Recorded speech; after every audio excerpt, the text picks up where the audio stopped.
Tonight on UATV. Just yesterday, gave my notice that I would be leaving the university. A new bill shoots through the heart of campus. How students and faculty are reacting. Find out why the state of Arkansas has hit a bump in the road in its plan to execute 8 inmates next month.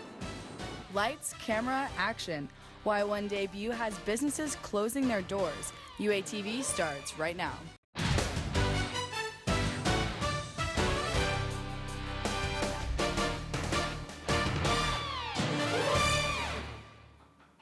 Good evening and welcome to UATV News at 7. I'm Caroline Cobb. And I'm Claire Bustamante. Thanks for joining us. Professors may start bringing more than just homework assignments to class. A new law allows licensed students and faculty to carry concealed handguns on campus. Anyone wishing to receive a license to carry on campus must undergo an 8-hour UAPD-approved training program. But one professor says that isn't enough to make her stay. Just yesterday, gave my notice that I would be leaving the university after the end of the next academic year.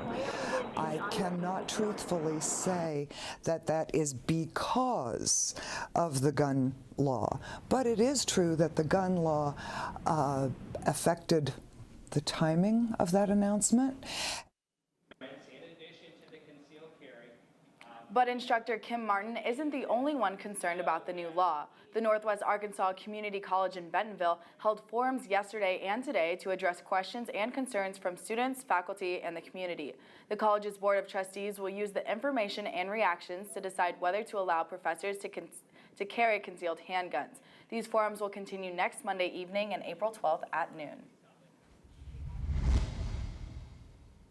Well, one investigation finally comes to a close. Benton police were interviewing Travis Robbins on unrelated charges when he admitted to robbing an Arvis bank in Springdale. Robbins allegedly stole an unknown amount of money from the bank without weapons in February. A trial has not yet been set. Police offer a reward in connection to a bomb found just outside their building. On March 9th, the Bentonville Bomb Squad responded to the report of a pipe bomb near the Fallen Officers Memorial in Springdale. The bomb squad deactivated the device before it could cause any damage. Information leading to the arrest of anyone responsible could lead to an award of up to $5,000. Flames engulfed I-40 this afternoon. As you can see in this picture on your screen, an 18-wheeler caught fire just outside of Little Rock. We contacted the police, but they were unable to give us further information on the cause of the fire at this time. Affordable, effective health care in the United States has been an uphill battle. Former President Obama set a course of action with the Affordable Health Care Act, otherwise known as Obamacare, but lawmakers felt the need to revamp the program. The U of A Global Campus offers a 1-hour course tomorrow at its Rogers location to provide information on the 3 most popular alternatives. The state of Arkansas has hit a roadblock in its plans to execute 8 inmates on death row next month.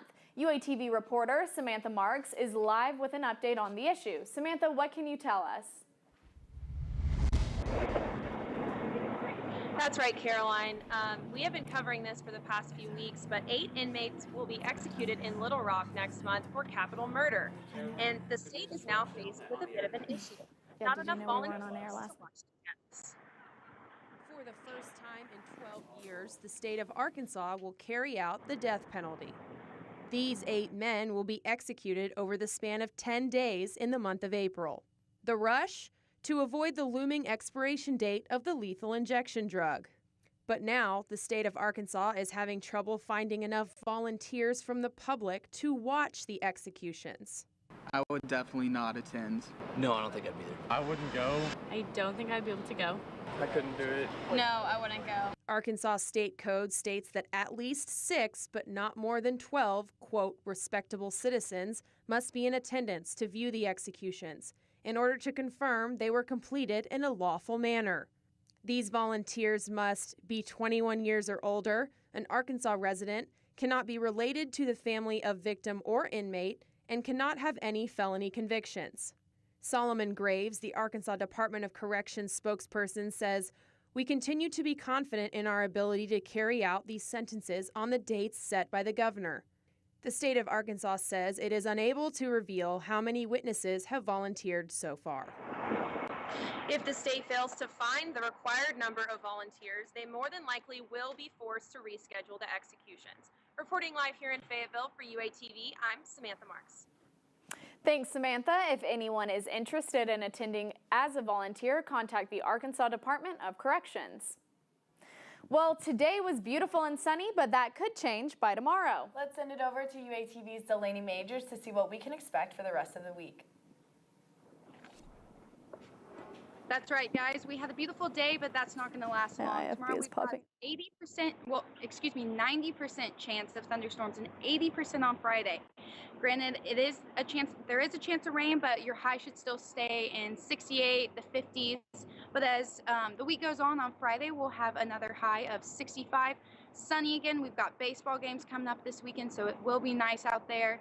Then 73 on Saturday, nice again for another baseball game. And on Sunday, we'll hit 68 with some cloudy skies. But when we come back, we will take a look at our national forecast and what to expect with those storms tomorrow night.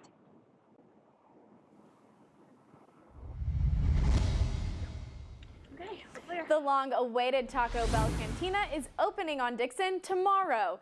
The location will serve a variety of alcohol, including local and craft beers, but also alcohol in their freezes. The franchise announced that they were putting in the Cantina on Dixon last year, but one local resident feels this fast food restaurant will take away from other historical bars on the street. It's sad to see,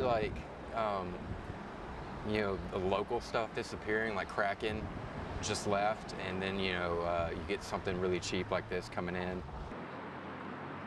Cantina is located where the coffee shop Common Grounds used to be. Gravette Chamber of Commerce hosts Smoke on the Border competition this weekend. Barbecue masters from 4 different states will travel to the Northwest Arkansas community to showcase their skills. Events include a kids barbecue showdown as well as a People's Choice tasting contest. The event is free to attend. Compassion Fayetteville asks for the community's help to end child hunger in Northwest Arkansas. The nonprofit organization is hosting a food drive today through Saturday. Drop-off locations are the Fayetteville City Hall, Fayetteville Public Library, Tricycle Farms, and the Fayetteville Farmers Market. Brand New Mercies and the Bentonville Film Festival team partnered to host a fundraiser for the new Women's Recovery Program in Northwest Arkansas. Haxton Road Studios on the Bentonville Square will host the event, and tickets are available on Eventbrite and range from $25 to $45. Bentonville, Arkansas is home to one of the country's premier film festivals. How does that affect the city's local economy? UATV's Andrew Epperson has the answer. We now know which films will be aired in May's Bentonville Film Festival, which is entering its 3rd year. Locals are excited for one of the biggest events in Northwest Arkansas, and this year it should be larger than ever. Over 100,000 people are expected to show up in anticipation. A lot of excitement from what I've heard. To me, it seems like Bentonville is like a family-oriented community where there's a lot of children and everybody comes, and there's just a lot of excitement, a lot to do, and just fun. With all the people coming into the city, you might think that that brings extra money to these local businesses. But if you ask one local business owner, that's not always the case. We don't have a lot of parking, so our locals were not coming. They didn't want to walk around, and everything was so cramped, so people were just going to the showing and then leaving. So there wasn't a lot of downtime like the first year. One shop owner who refused to speak on camera says she'll even close her store in response to the lack of business. Still, Selena Aguirre says she hopes to work with the festival in a way that could be mutually beneficial. I'm hoping that this year it's going to be a little bit different. We will see. So I don't know what to expect. I'm positive, so I think it'll be good. The event kicks off May 2nd and finishes up on the 7th. The Bentonville Film Festival was started by actress Gina Davis, so movies with female lead actresses could be featured more prominently. That is what this is all about. President Trump's new executive order seeks to do more than simply change the way we deal with global warming. What the president has planned. Man's best friend saved from being man's next meal. Find out where they are now, coming up after the break. President Trump's latest executive order addresses how the U.S. deals with climate change. The order will review the Clean Power Plant Initiative and cancel the suspension of coal mining in the U.S. Even though the order aims to change environmental regulations, President Trump says it's really about creating jobs. That is what this is all about, bringing back our jobs, bringing back our dreams, and making America wealthy again. Trump's new executive order reverses at least 6 others signed by former President Obama. The new statue of a brave young girl on Wall Street will stay put. Earlier this month, a group installed the Fearless Girl ahead of International Women's Day. It was originally permitted to stay until this Sunday, but now it will stay until next February. Since the statue appeared, more than 28,000 people signed a petition to make it permanent. Humane Society International rescued dozens of dogs from a South Korean meat market. The rescue came after an ongoing request from animal cruelty advocates throughout the country. All 55 dogs were flown to JFK Airport and were assigned to different shelters across the United States. One shelter in Pennsylvania says they're thankful the dogs now have the opportunity to find a loving home. I had tears yesterday. It really upset me because he's a sweet little dog, and that we saved him from that kind of situation. I'm glad to be able to do what I can do for him. This is the 7th meat farm closed by the Humane Society International. Tropical cyclone Debbie touches down across northeast Australia, and this is the view from space. According to officials, the Category 4 cyclone hit Queensland coast with severe rain. At 1.8 inches fell within the span of an hour. Officials say flooding is a concern and thousands of people are without power. That's what's going on in your world today. I'm Allie Lynch. Thanks for tuning in. It's a pain in the butt. Ongoing construction continues to cause headaches for students. Find out when it should be wrapping up. The University of Arkansas celebrates a milestone, what it's doing to spread the love. UATV will be right back. Welcome back, guys. As I said, we're going to take a look at our national forecast. As we can see, this was today's national forecast. We had severe weather over here in this West Texas area and a lot of rain and snow coming up to the northern half of the United States. This weather system is actually very similar to the ones that we've seen in the past week. If we look at our next map on our Wednesday national forecast, it is going to, on our Wednesday national forecast, if we look at that real quick, it will move over to our left or to our east side.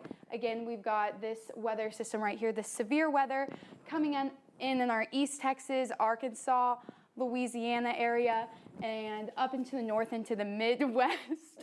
And some rain, but this is Wednesday night, as I said, this is where our storms are going to be.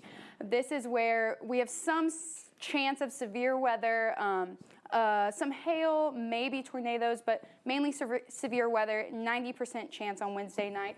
As we go to our weather system, this is where you'll see it. This low and high pressure area all meeting up in here, that's what causes your storms, your severe weather, your tornadoes. If we take a look at our temperatures for the national forecast, we've got, as we saw, our warm front come in here to our southeast area. That's where we're feeling those high 60s temperatures throughout the week.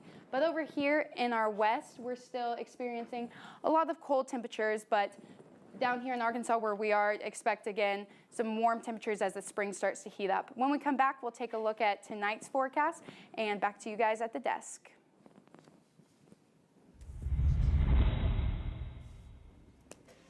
When driving around campus, road closures and construction are a common sight. UATV's Katrina Maldonado is live with tips on what to do when hit with a roadblock. Yeah, Caroline, the roads around the U of A have been torn up for weeks. Stadium Drive from the South Roundabout to the North Clinton intersection are still closed, and now West Clinton Drive is blocked. Located on Clinton Drive are homes in the Clinton House Museum. It's a pain in the butt, but as far as like kind of getting up in the mornings, we usually get up about the time it starts. As for the Clinton House Museum, construction didn't stop visitors from coming during spring break, but there were a few complaints. It was unfortunate timing that this started, and but you know, again, it was hard to get here, but they're glad they're here. They usually say. West Clinton Drive was closed for storm drain and water line installations. Reporting live from Clinton Drive for UATV, I'm Katrina Maldonado. Back to you, Caroline. Both roads are set to open May 10th. Well, the University of Arkansas is driving a new scholarship as part of Campaign Arkansas. The amount awarded will range from $4,000 to a full tuition. Chancellor Skye Metz and his wife will show their support by making a $50,000 donation. The majority of the scholarships will be given to students who are the first in their families to go to college. And the University of Arkansas is celebrating its 146th birthday with the launch of All In for Arkansas. All faculty and staff and students are encouraged to join the virtual birthday party. The campus community is also invited to attend tomorrow's in-person birthday bash from 1 to 3 in the Arkansas Union Mall. The Black Hole moves from Oakland to Vegas. How Raider fans react to the move. And one Razorback player gets one last chance to impress NBA scouts. The impact this could have on his professional career. UATV will be right back. Our Diamond Hogs just made a leap in the rankings. After taking not one but 2 wins against previously undefeated Missouri team, the Razorbacks went from only being ranked in 1 national poll to being top 20 in 4. With a record of 20-5, Arkansas currently holds the best record in the SEC and is tied for the lead in the Western Division with Auburn.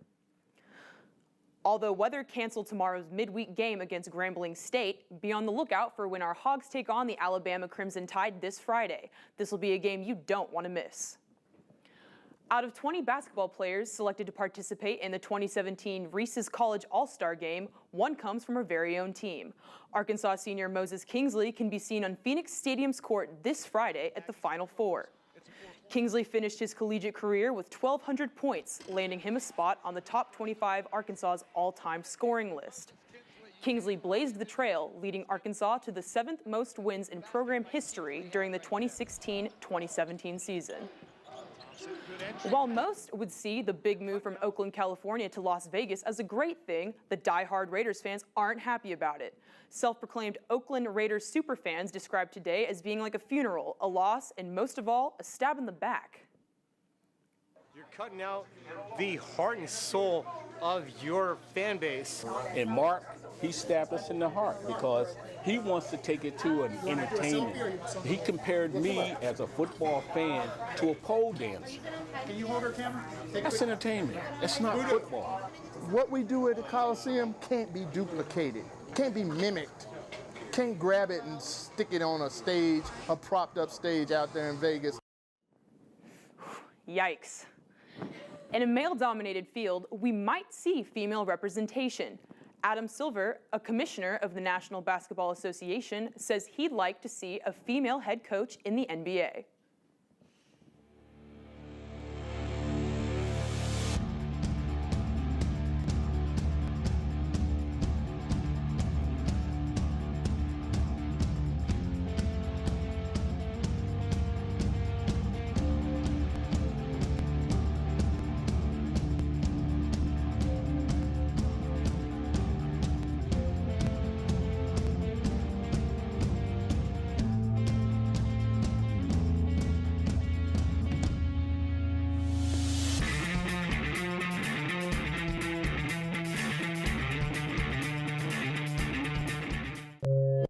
Silver said he would like to see this happen sooner rather than later.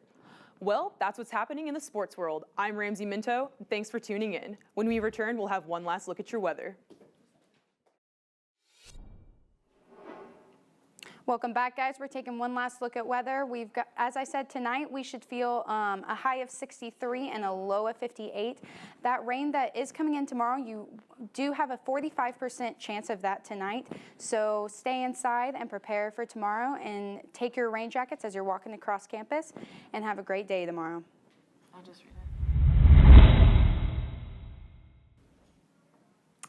The School of Architecture won an award for their studies that show senior adults need to be living closer together.